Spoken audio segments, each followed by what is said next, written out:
तो नमस्कार, मेरे YouTube चैनल में आप सभी का स्वागत है। अरे दोस्तों, आप सभी को मैं बताऊंगा कि आप प्रदेश के अनियमित कर्मचारियों के बारे में। तो दोस्तों, वीडियो को स्टार्ट करने से पहले अगर मेरे चैनल में अगर आप नए हैं तो मेरे चैनल को सब्सक्राइब करना ना भूलें और बेल बटन को दबाना ना भूलें ताकि हर वीडियो की नोटिफिकेशन आपके मोबाइल तक आए और आप मेरे वीडियो को देख पाओ।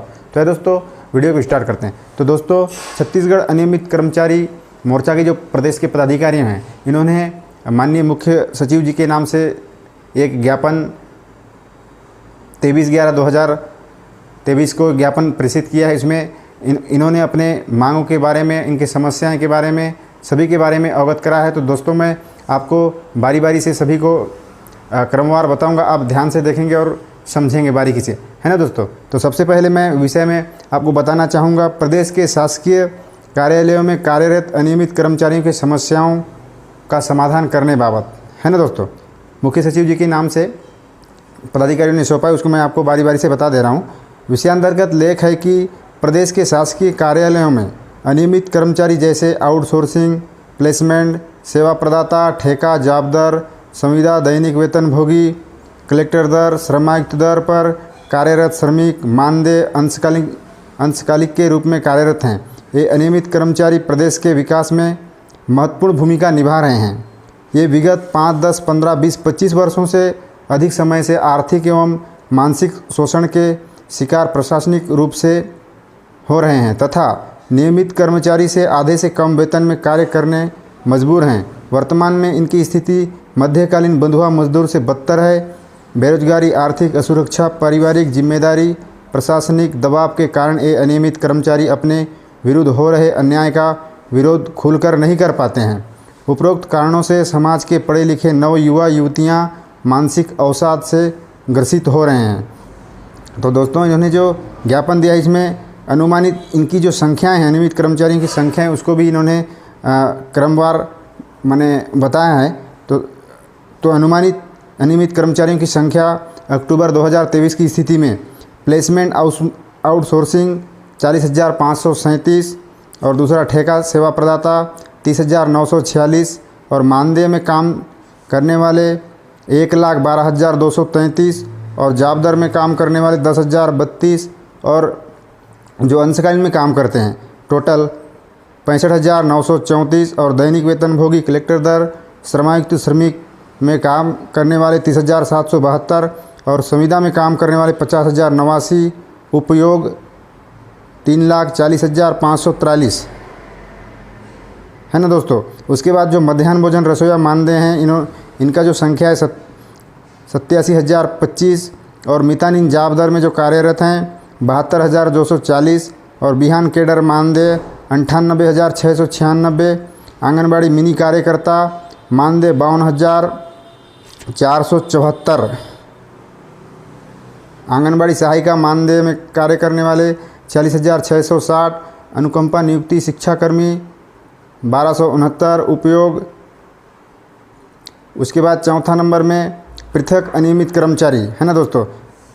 जैसे संबंधित विभाग के अनियमित कर्मचारी द्वारा बताया गया आर्थिक असमानता, तो दोस्तों इनमें लिखा गया है कि आर्थिक असमानता नियमित एवं अनियमित कर्मचारियों के मध्य वेतन मानदेय में अत्यधिक असमानता है। नियमित कर्मचारियों को प्रथम नियुक्ति पर 15,600 से 56,100 लेवल 1 से 12 है। साल दर वेतन वृद्धि होती है। नियत समय में क्रमोन्नति भी होती है। इसके ऊपर DA 45%, HRA 6% एवं अन्य भत्ता दिया जाता है। उसके बाद अनियमित कर्मचारी जैसे आउटसोर्सिंग, प्लेसमेंट, ठेका प्रदाता, ठेका जॉबदार, संविदा, दैनिक वेतनभोगी, कलेक्टर दर, श्रमायुक्त दर पर कार्यरत श्रमिक मानदेय, अंशकालिक के लिए श्रम विभाग द्वारा जारी न्यूनतम वेतन, वित्त विभाग द्वारा जारी एक मुश्त सुविधा वेतन एवं अन्य में एक निश्चित मानदेय प्रचलन में है। संविदा एक मुश्त वेतन, अनेकों प्रकार के मतलब इनकी समस्याओं के बारे में बताएं दोस्तों। उसके बाद माननीय मुख्यमंत्री द्वारा घोषणाएं के अनुरूप वेतन मानदेय में वृद्धि एवं श्रम सम्मान राशि का लाभ नहीं। संविदा या एक मुश्त संविदा वेतन पर कार्यरत आउटसोर्सिंग, प्लेसमेंट मानदेय अनेक विभाग में योजना परियोजना में कार्यरत कर्मचारियों 27% लेवल वेतन वृद्धि का लाभ नहीं दिया जा रहा है। इसी प्रकार दैनिक, मासिक, दैनिक वेतनभोगी, कलेक्टर दर, श्रमायुक्त दर पर कार्यरत वेतन पर कार्य करने वाले कर्मचारियों को 4,000 श्रम सम्मान राशि भी अनेक विभाग में कार्यरत कर्मचारियों को नहीं मिल रहा है। और मध्याह्न भोजन रसोइया के लिए प्रति माह 500 रुपया भी नहीं मिल रहा है। उसके बाद दोस्तों इनकी जो मांग और समस्या हैं इसको भी बारी बारी से 10 अंक तक इन्होंने बताया, उसको भी मैं आप लोगों को बता रहा हूँ, आप ध्यान से देखेंगे है ना, और समझने की कृपया कोशिश करेंगे। इनकी जो मांग और समस्याएं हैं, पहला है धरना प्रदर्शन के दौरान अनियमित कर्मचारियों पर दर्ज मुकदमा को शून्य किया जाए। उसके बाद दूसरा, दैनिक वेतन भोगी दर, श्रमायुक्त दर, संविदा के अस्थायी श्रमिक समतुल्य मानदेय, जाबदर संविदा तुल्य मानदेय पर कार्यरत कर्मचारियों को तत्काल नियमित किया जाए समस्त विभाग के। उसके बाद तीसरा, जॉबदर में कार्यरत कर्मचारियों को मासिक न्यूनतम वेतन पर समायोजित किया जाए तथा नियत अवधि के भीतर नियमितीकरण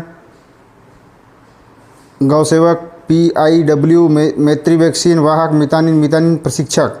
उसके बाद चौथा, न्यून मानदेय कर्मचारी को पद हेतु निर्धारित न्यूनतम वेतन दिया जाए तथा एक नियत अवधि के भीतर नियमितीकरण किसान मित्र, ग्राम पंचायत भृत्य ऑपरेटर, शिक्षा दूत, शिक्षक मितान, शिक्षक सेवक, ट्यूटर शिक्षक, स्थानीय अतिथि शिक्षक, शाला संगवारी, पोटा केबिन भृत्य रसोइया, अनुदेशक, अतिथि शिक्षक, मदरसा, विशेष पिछड़ी क्षेत्रों के विद्यालय में कार्यरत शिक्षक, बिहान कैडर कर्मचारी एवं अन्य।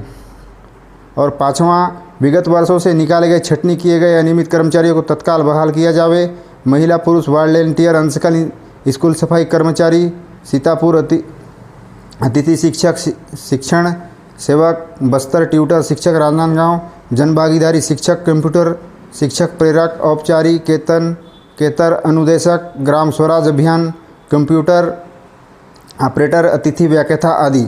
उसके बाद छठवां में है, अंशकालीन कर्मचारियों को पूर्णकालीन किया जावे तथा एक नियत अवधि के भीतर नियमितीकरण स्कूल, पॉलिटेक्निक एवं इंजीनियरिंग कॉलेज तथा ITI में कार्यरत अतिथि शिक्षक, व्याख्याता, मेहमान प्रवक्ता एवं कर्मचारी।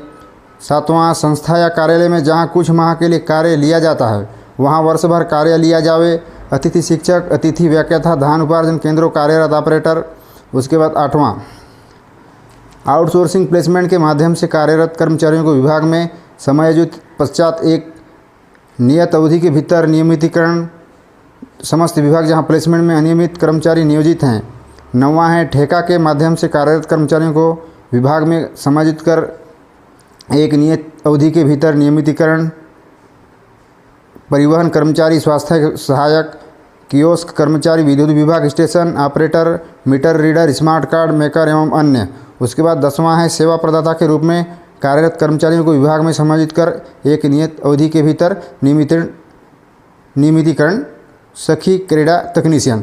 तो दोस्तों आज की इस वीडियो में आपने देखा और समझा होगा कि प्रदेश के अनियमित कर्मचारियों की जो समस्या है और उनकी जो मांगें हैं, इनको किस तरह से ज्ञापन के माध्यम से अनियमित कर्मचारियों के पदाधिकारियों के द्वारा प्रेषित किया गया है। तो आने वाले दिनों में नए जानकारी के साथ हाजिर होंगे। तो आज तक के लिए इतना ही। सभी को नमस्कार, वंदे मातरम।